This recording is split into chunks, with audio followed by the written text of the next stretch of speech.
I get a special feeling when I hear someone without children vomiting their wisdom on what they would or wouldn't do as parents when there's an unruly child nearby.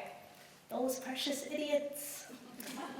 It makes me feel amused, makes me feel a little stabby, and it makes me feel nostalgic, for these were my people, and I was the most precious of all the idiots.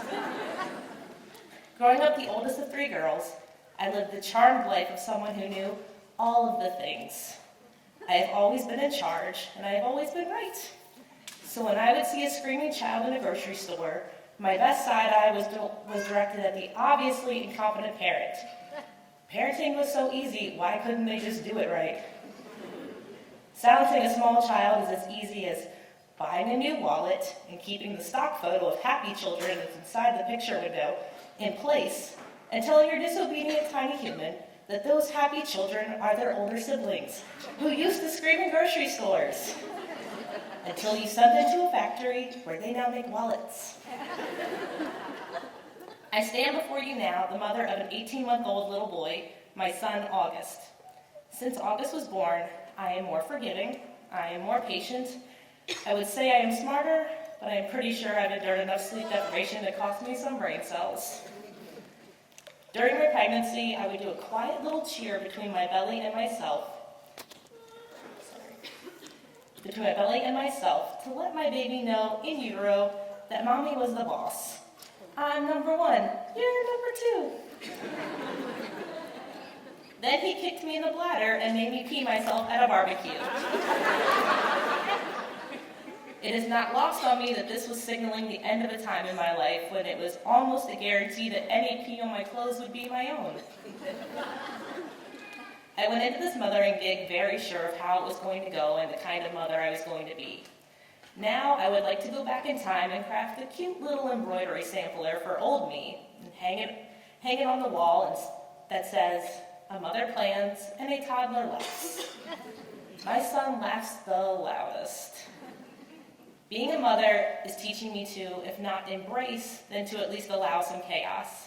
I can spend hours reading reviews and researching developmentally appropriate educational toys for August, but he's still going to enjoy screwing with the space heater more than anything in his toy box.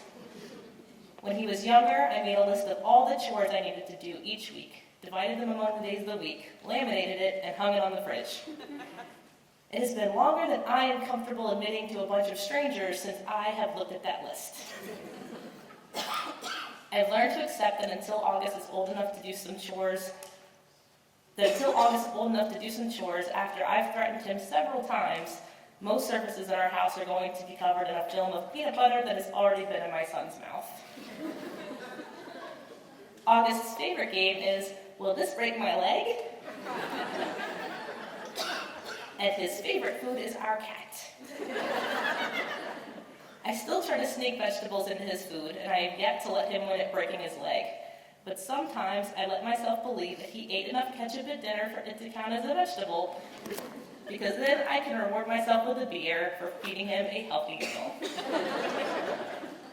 Or I won't exactly stop him before he runs into a sliding glass door, because that is hilarious.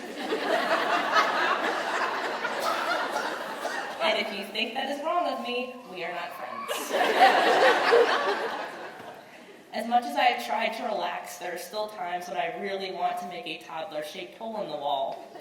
Explaining to August that biting hurts and that he shouldn't bite me, then having him bite me harder and laugh about it is way at the top of that list. I used to think that kids would bite for the same reason they would hit or kick. No. For a toddler, biting has a wide range of causes and meanings, including, but not limited to, being upset, being excited, being hungry, being bored, and being told to stop biting. I get worried that our cats are going to show him what's up one of these days when he picks the wrong moment to grab a fistful of cat face. Luckily, I don't have that worry with our dog. She and August have a business arrangement where August tithes a portion of every meal, 10% straight to the floor, no one gets hurt. The times where my son drives me bananas have managed to strike a balance with the part I really did envision motherhood to be. Having a little boy has given me a surplus of joy, snuggles, silliness, and pride. I always thought I would enjoy being a mom, but I never knew I could enjoy anything this much.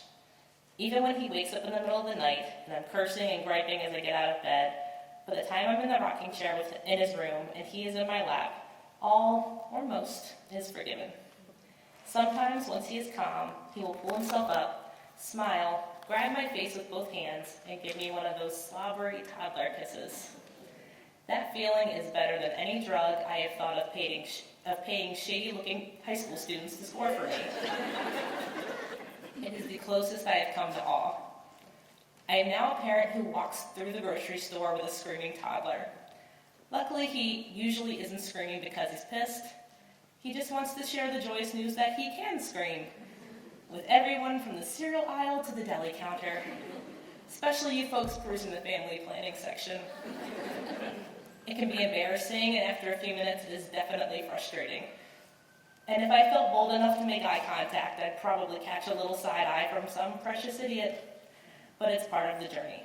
Toddlers are loud little weirdos with little regard for societal norms. If I am patient, August will grow out of it. He will go from a toddler to a preschooler, and all too soon, a teenager. And then I can exact my revenge.